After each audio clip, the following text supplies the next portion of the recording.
संघर्ष टाइम्स, समस्या जनतेची, साथ आमची. एक आपला कर्जत आणि कर्जत मुरबाड हवेसाठी हा मेन ब्रिज आहे 4 पाट्यावरचा, तो ब्रिज.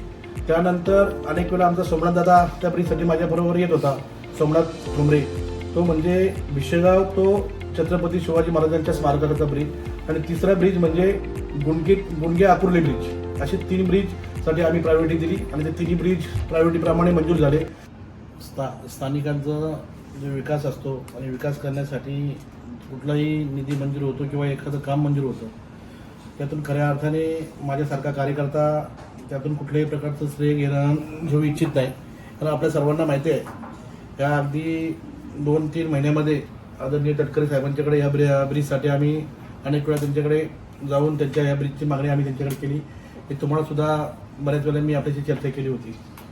त्यानंतर तटकरे साहेब दिल्लीमध्ये गेल्यानंतर अनेक वेळा रेल्वे मंत्र्यांना भेटताना आपण सर्वांनी पाहिलेलं आहे. तटकरे साहेबांनी त्यांना दिलेला प्रस्ताव असतील, तटकरे साहेबांनी त्यांना दिलेली मागणी असेल, हे अनेक वेळा पाहिलेले आपण सर्वांनी बघितलं असेल. तटकरे साहेबांच्या पेजवर तशी त्यांची पूर्ण माहितीही उपलब्ध आहे. त्यानंतर हे सगळं होत असताना अनेक ब्रिज मंजूर झाल्यानंतर अनेक लोकांनी त्याचा श्रेय घेण्याचा प्रयत्न केला. कोण श्रेय घेतंय असा श्रेयवादाचा वाद चाललाय, अशा अनेक लोकांनी त्याच्यामध्ये कमेंट्स केल्या. मला कुठल्याही प्रकारचं श्रेय मी घ्यायला इच्छुक आहे. कारण आपण सर्वांनी बघितलं असेल, जेव्हा हा ब्रिज मंजूर झाला त्याच्या महिनाभर अगोदर आम्ही तटकरे साहेबांच्याकडे जाऊन याची अनेक वेळा मागणी केली होती. त्यानंतर तटकरे साहेबांनी रेल्वे मंत्र्यांना पत्र दिलं. रेल्वे मंत्र्यांनी पत्र दिल्यानंतर रेल्वे मंत्र्यांनी त्याचा प्रस्ताव आमच्या नगरपालिकेकडे मागितला आणि हा प्रस्ताव नगरपालिकेने रेल्वेला दिलेला आहे. हे सुद्धा आपण सगळ्यांनी बघितलेलं आहे. आणि आमची नगरपालिका असताना तो प्रस्ताव आम्हीच देऊ शकतो हे सुद्धा मला विरोधकांना सांगायचं आहे. कारण जेव्हा नगरपालिकेचा प्रस्ताव तिथे पाठवला जातो तेव्हा यांना त्यातलं काही माहिती होतं का, तर माहिती नव्हतं. त्यानंतर रेल्वेचं पुन्हा नगरपालिकेला पत्र आलं. त्या नगरपालिकेच्या पत्रामध्ये रेल्वेने विचारलं का आपल्या कर्जतमध्ये किती आपल्या ब्रिजची प्रायोरिटी तुम्ही द्यावी. जेव्हा 131 ब्रिज मुख्यमंत्र्यांच्या दालनामध्ये मंजूर करण्यात आले रेल्वे, आणि तेव्हा मुख्यमंत्र्यांनी सांगितलं की ह्याचा हा जो निधी आहे हा निधी महाराष्ट्र शासन खर्च करू शकत नाही. त्यासाठी तो रेल्वेनी म्हणजे महारेलनी खर्च करणं अपेक्षित आहे, बरोबर. त्यानंतर मला वाटतंय काल कोणीतरी ग्रुपला टाकलं होतं का आदरणीय बारणे साहेबांनी सुद्धा पत्र दिलं होतं, त्याची मागणी केली होती, 100% पत्र दिलं होतं. पण बारणे साहेबांनी हा निधी MMRDकडे मागितला होता. आणि हा ब्रिज जो मंजूर झाला आहे, हा ब्रिज मला वाटते महारेलकडनं मंजूर झाला आहे. महारेल म्हणजे MRIDC इथून मंजूर झालेला हा ब्रिज आहे. त्यामध्ये आम्ही रेल्वेकडे आम्ही नगरपालिकेकडे जो प्रस्ताव पाठवला त्यामध्ये आम्ही 3 प्रायोरिटी दिली. एक आपला कर्जत आणि कर्जत मुरबाड हवेसाठी हा मेन ब्रिज आहे 4 पाट्यावरचा, तो ब्रिज. त्यानंतर अनेक वेळा आमचा सोमनाथ दादा त्या ब्रिजसाठी माझ्याबरोबर येत होता, सोमनाथ ठोंबरे. तो म्हणजे भिशेगाव तो छत्रपती शिवाजी महाराजांच्या स्मारकाचा ब्रिज. आणि तिसरा ब्रिज म्हणजे गुंडगे आकुर्ले ब्रिज. असे 3 ब्रिजसाठी आम्ही प्रायोरिटी दिली आणि ते 3 ब्रिज प्रायोरिटीप्रमाणे मंजूर झाले. त्यामध्ये 2 ब्रिजचं लगेच त्याचं काम सुरू होत आहे. आणि त्यानंतर एक ब्रिज जो आहे तो सुद्धा प्रोसेसमध्ये आहे, म्हणजे भिशेगाव शिवाजी महाराजांचा स्मारकाचा ब्रिज आहे तो. त्यामध्ये अनेक लोकांनी त्यामध्ये बघितलं असेल का असे हा मंजूर झालेला ब्रिज नाही, ते मंजूर झालेला ब्रिज नाही. कोण सांगते रेल्वेची मिटिंग झाली, रेल्वेच्या मिटिंगमध्ये होऊन सुद्धा त्या गाड्या थांबाचा आपला ट्रेन थांबाचा जो विषय होता तो मंजूर झालेला नाही. त्यासाठी सुद्धा माझ्याकडे पत्र आहे, पण मी आधीच हे करत नाही.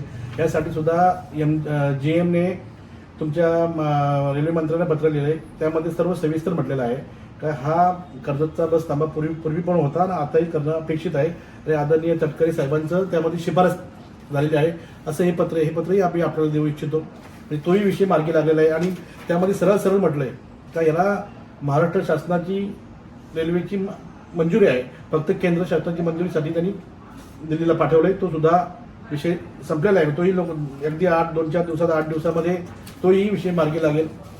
आणि या ब्रिजसाठी जी कर्जतची खरी आवश्यकता होती, कर्जतची जी अडचण होती, बाबा कर्जतमध्ये जी तुमची वाहतूक कोंडी होत होती, त्यासाठी अनेक वेळा आम्ही प्रयत्न केलं. बारणे साहेबांनी सुद्धा MMRDमध्ये प्रयत्न केले असतील, अनेक लोकांनी प्रयत्न केले असतील. नितीन सावंतांनी सुद्धा मला वाटतं मधल्या काळामध्ये सांगितलं होतं का तो ब्रिज होणं अपेक्षित आहे. सगळ्या लोकांनी प्रयत्न केले असतील, पण प्रयत्न केल्यानंतर यश कशा माध्यमातून आणि कुठून येतं कसं येतं हे सुद्धा आपल्याला माहिती आहे. अनेक लोक बोलतात का हा ब्रिज कसा झाला, काय झाला. तर रायगड जिल्ह्यामध्ये जे 4 ब्रिज मंजूर झाले त्यामधले एक नागोठणा असेल, एक रोहा असेल, एक कर्जतचे 2 ब्रिज असतील. हे एका पत्रावर मंजूर झालेले ब्रिज आहे. हे आपण सर्वांनी बघितलेलं आहे. नागोठणा, रोहा, कर्जत 4 फाटा आणि अकोर्ले गुंडगे आणि प्रस्तावित भिशेगाव छत्रपती स्मारक असे हे 5 ब्रिज आहेत. तर कोण बोलत असेल का आम्ही हे रोह्याचा पण आम्हीच केला, नागोठण्याचाही आम्हीच केला, जो कोणी एक माणूस तर मला वाटतं रात्रभर झोपला नव्हता, जास्त चॅटिंग करत होता, हा ब्रिज कोणी केला, हा ब्रिज. ह्या श्रेयवादामध्ये मला काही पडायचं नाही. आमच्या कर्जतचा जो वाहतूक कोंडीचा प्रश्न होता हा सर्वात महत्त्वाचा सुटलेला आहे, त्याचा मला आनंद आहे. त्यामुळे मी आमचे आदरणीय तटकरे साहेब असतील, महारेलचे सर्व अधिकारी असतील, त्यांचं मनापासून स्वागत करतो, त्यांचं मनापासून कर्जतकरांच्या वतीने आभार मानतो. बोलतात त्यांना मला सांगायचं आहे की हा ब्रिज केंद्र शासनाच्या महारेलमधून मंजूर आहे. त्यामुळे महाराष्ट्र शासनामध्ये काय असेल नसेल मला माहीत नाही, परंतु त्याला मंजुरी आलेली आहे. त्याची 2-4 तटकरे साहेबांनी सुद्धा काल पत्रकार परिषद घेऊन सांगितलं 2-4 दिवसामध्ये त्याची पूर्ण हे होऊन जाईल आणि कामाला सुरुवात होईल. हेही तटकरे साहेबांनी आपल्या काल सांगितलं. तटकरे साहेब बोलतात म्हणजे आमच्या पक्षाचे प्रमुख आहेत, एक अनुभवी खासदार आहेत आणि त्यांना जी काम करायची त्यांच्याकडे जी टेक्निक आहे ते महाराष्ट्रामध्ये किंवा देशामध्ये असं कोणी काम करत असेल अशा पद्धतीने आदरणीय तटकरे साहेब काम करतायत. तुम्ही तटकरे साहेबांचं पेज ओपन करून बघावं. त्यामध्ये रेल्वे मंत्र्यांचं त्यांनी किती वेळा भेट घेतली, किती वेळा बैठक लावले हे सुद्धा आपण बघावं. त्यामध्ये श्रेयवादाचा विषय येत नाही. कर्जतचा प्रश्न सुटतोय, कर्जतचा वाहतूक कोंडीचा प्रश्न सुटतोय. हा तुमच्या आमच्यासाठी सर्वांसाठी आनंदाची गोष्ट आहे आणि मी खरंच पुन्हा एकदा सांगतो की मी महारेलचं मनापासून आभार आणि त्यांना धन्यवाद देईन. मी कदाचित त्याची मागणी केली असेल. मी माझ्या पहिल्याच जेव्हा सांगितलं की नितीन सावंतनी मागणी केली असेल, अनेकांनी मागणी केली असेल, पण आदरणीय तटकरे साहेबांच्या मेहनतीमुळं, तटकरे साहेबांच्या प्रयत्नामुळं हा ब्रिज मंजूर झाला आहे. हे पूर्ण जनतेला माहिती आहे, पूर्ण मीडियाला माहिती आहे, सगळ्यांना माहिती आहे. आणि त्यामध्ये जरी बाबा त्यांनी पण केलं असेल तरी आमची काही हरकत नाही. आमच्या कर्जतचा प्रश्न सुटला आहे हा आमच्यासाठी महत्त्वाचा मुद्दा आहे. भाऊ